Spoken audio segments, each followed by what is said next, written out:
साक्षात् परब्रह्म तस्मै श्री गुरवे नमः। जय झूलेलाल। मां पूनम रामाणी सिंधी कथाउनि में तव्हांजो स्वागत थी कयां। अचो त अॼु गुरु पूर्णिमा जी महिमा ॿुधूं।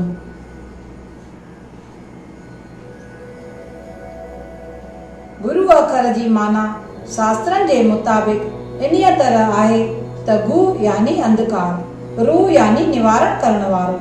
अंधकार जे निवारण करण वारे खे गुरु मञियो वेंदो आहे। आगाटे ज़माने में शिष्य जॾहिं गुरुअ खां ज्ञान वठंदा हुआ तॾहिं गुरुअ जी पूॼा कई वेंदी हुई। शास्त्रनि जे मुताबिक़ घणेई युग अॻु हिकु दफ़े नेमशारण तीर्थ ते हिकु योग्य तपस्या पे कई, जंहिंखे तपस्या कंदे ॾिसी उतां जे रहंदड़नि खे अचरज लॻो, छो त योगी तप में एतिरो तलीन हो जो संदन अखियुनि मां ॻोड़ा वरण जे सवाइ शरीर जी का बि चुरपुर ॾिसण में कोन पे आई। योगीअ जे घणे वक़्त ताईं तप में लीन हुअण जे सबबु ॾिसण आयल सभई माण्हू वेंदा विया। सिर्फ़ 7 माण्हू योगीअ जे तप पूरे थियण ताईं उते वेही रहिया। योगीअ जे तप पूरे थियण बैदि उन्हनि 7 माण्हुनि जी घणेई आजी निजारीअ खां पोइ योगी उन्हनि खे तप जी शिक्षा ॾियण लाइ मञियो।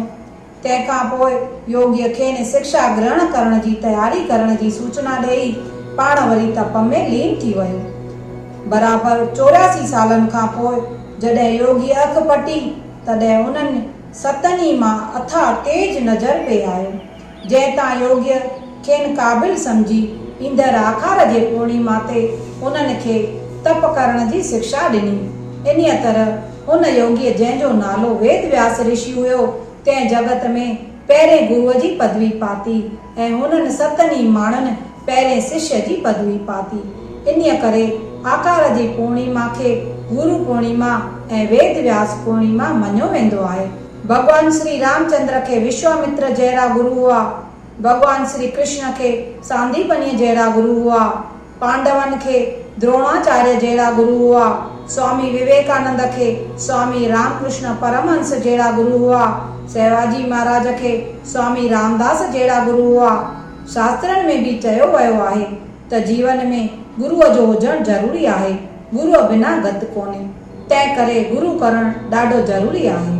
पहिरियां गुरु माता पिता, उन खां पोइ शिक्षा ॾियण वारो गुरु, ज्ञान ॾियण वारो गुरु, सही राह ॾेखारण वारो गुरु, सभिनी जी गुरु पूर्णिमा ॾींहुं पूॼा कई वेंदी आहे। गुरुअ जा खीर सां चरण धोई गुल ऐं नारेल मिश्री अर्पण कयो वेंदो आहे।